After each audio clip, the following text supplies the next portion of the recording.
All right, we are live. What's up, everybody? So, as you know, I'm live right now on Instagram, but I'm recording on my camera for YouTube. So, if you are missing this live stream right now, don't worry. I'll have it up on YouTube for you to check out. But today is Thursday, and we are doing Q&A. I have my notes right here with me. I'm going to be answering some of your questions that I got from the past week, but also going to be answering some of the questions that you are going to be asking right now on the live stream here on Instagram. So I'm just going to be back and forth.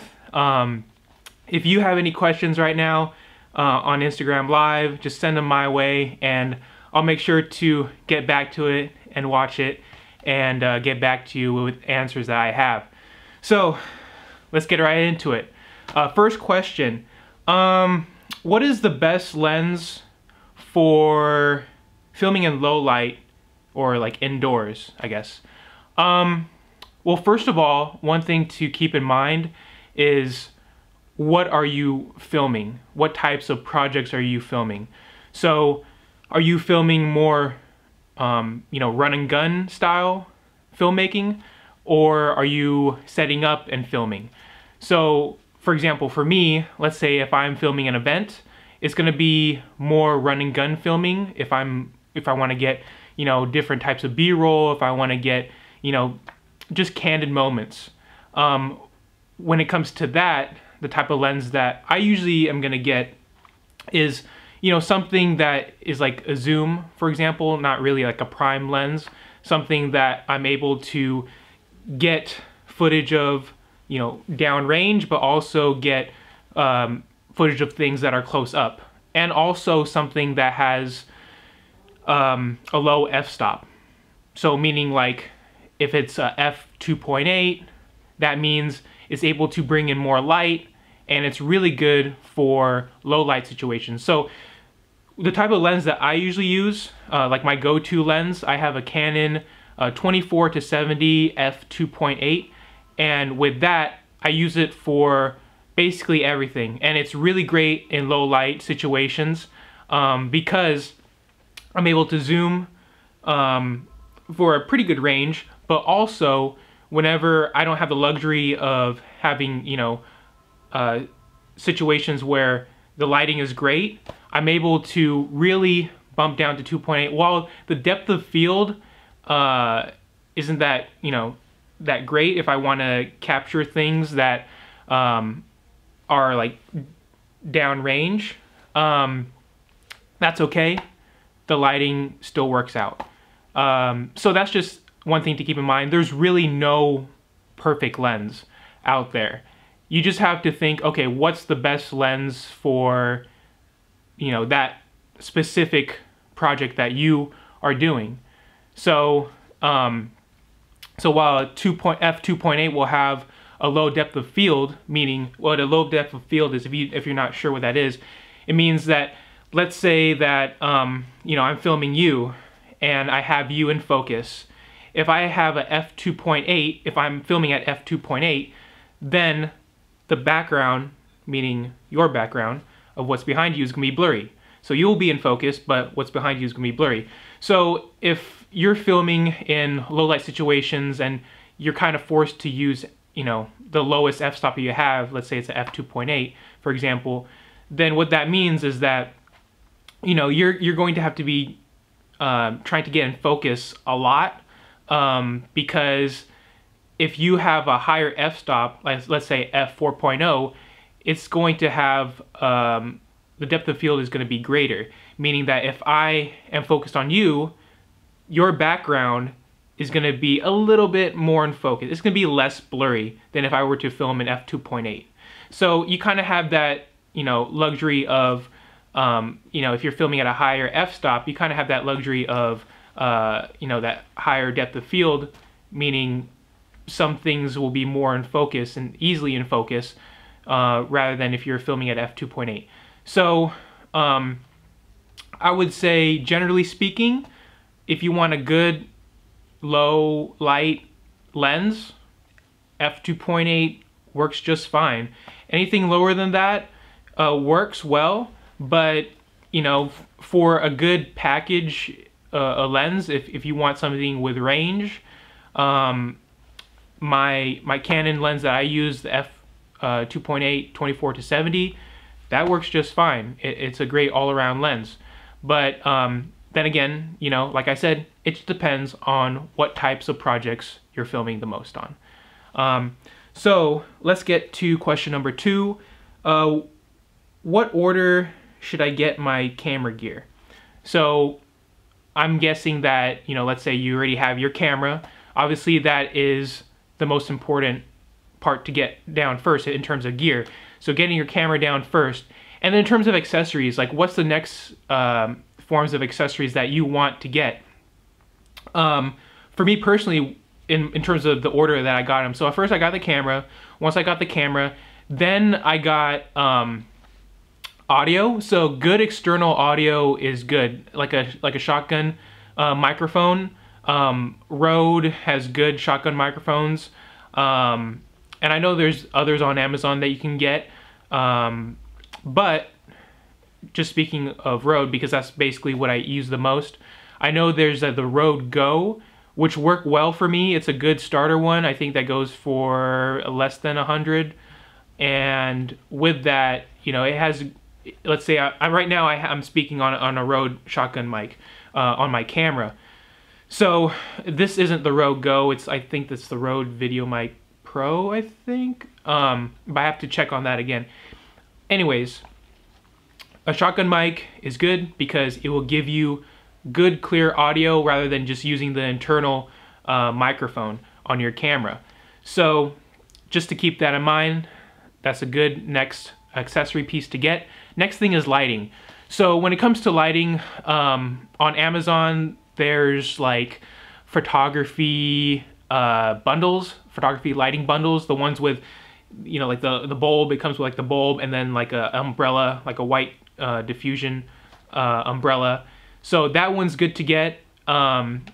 However, what is really good if you are able to, you know, afford it, are LED lights. LED lights, they don't get hot, and they provide more, or I would say better lighting for you, because there's so many, what LED lights are, there's like tiny little lights on a panel, and they provide more light for you. So if anything, maybe just get, you know, 1, 2, whatever fits your budget, but definitely lights, get lights. That's the next thing. After that, if you want to start, in terms of setting your camera on things, a tripod. Definitely get a tripod, which would be next. I would say I would get my tripod after I get my, I would get my tripod before I get my mic. That's very important. Or even after your mic, because you need a tripod to set your camera on, because I'm sure you don't want to be filming handheld all the time. And sometimes if you want to film yourself, like I'm doing right now, it's really handy to have your tripod with you. So definitely get your tripod either before or after your mic, and then after that, get your lights. So I would say those are like the top 3 things in terms of accessories to get.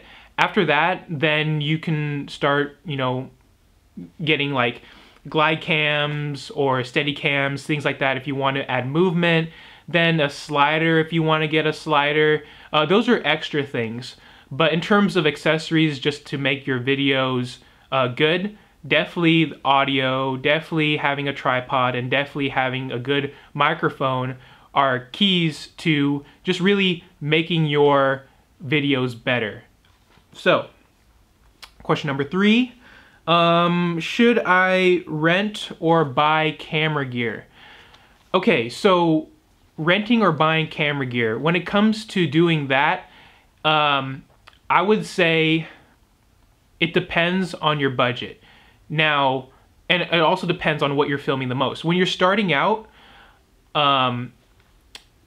if you are planning on eventually getting something like, let's say, a lens down the line, and it's not in your budget yet, but you want to test it out and see how it works with your camera, I highly recommend renting the lens.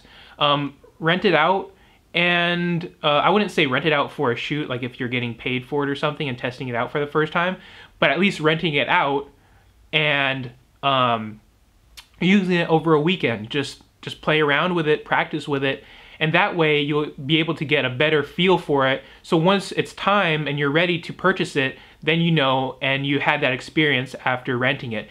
So for example, some of the, like for one of my drones, I wanted to test it out, see how it felt, see if it was good. I rented it out just for a couple days, and then after that, I knew that it was a good fit for me. So when I eventually got the funds to finally buy the drone, I already had experience with it, but now I actually own it, so I don't have to keep renting it every single time. Because if you know that you're gonna be using gear consistently, and you're gonna be using that a lot, then it's worth owning the gear. And it's worth owning gear that it is not used. So what I recommend is, when it comes to camera gear, not really getting like used gear. I made that mistake earlier on of trying to save money and getting gear that was used, and I would say 9 times out of 10 that gear failed me. So it really helps to get gear that is, you know, new, because you know that it will work, and you know it hasn't been tampered with or anything like that. So when it comes to you know, renting other items, like for example, for some shoots I rented the Red camera. I don't use the Red all the time, and I don't use that consistently, but some projects that will require it, then yes, I will rent it. So that's one example of doing that. Now, obviously renting it is a little bit more. So let's say for the Red, I wouldn't necessarily rent it out just to play with it and practice it. But let's say, you know, I had a shoot going on, I would rent it out, but I would make sure to rent it out a couple days before the shoot, so I had time to practice with it. If it is an item that, like, the rental fees are, you know, a little bit more than you would like. So that's just a tip that I have in terms of renting gear. Do your research online before you rent the gear, and when you rent the gear, if you know, if your budget is able to handle it, I would recommend, you know, renting out, let's say for lenses, and you see a couple lenses that you like online after watching some reviews on YouTube, reading articles, things like that. If you can, rent out a couple of those lenses that you like over like a weekend and just test them out. The best way to, you know, test things out is just to gain experience through trial and error. And you wouldn't know how, I mean, obviously on YouTube, some reviews are good, but nothing beats hands-on. So those are just some tips that I have in terms of buying versus renting gear. So now those are basically the main questions that I got the past week. I'm going to be, let me scroll down here. I know I saw some comments here I want to get to. How can I get a free softbox? I'm not sure how you can get a free softbox. I mean, for those of you who don't know, I'm guessing, like, you know, a softbox is, in terms of what you're referring to, is basically like it's just a diffuser for the light. I know they have those on Amazon. I don't know how to get like necessarily a free one, but I'm sure they have some on Amazon that are not as expensive. So like a softbox would be like if you have a hard light, like usually a light that isn't diffused, it will, if it's shining on someone's face, like let's say if you shine a flashlight on someone's face, there's going to be hard shadows. It's not going to be, the light isn't going to be soft. So you know, softbox, a diffuser, things like that. When the light hits the diffuser, it's just able to spread, and there's no hard shadow lines across a person's face, for example, if you're filming. Let's see here. What's up? What's up?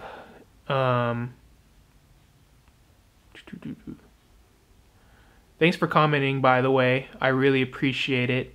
You know, even if you're commenting and joining right now on Instagram, or you're going to comment later on the video, I'm going to get back to you for sure.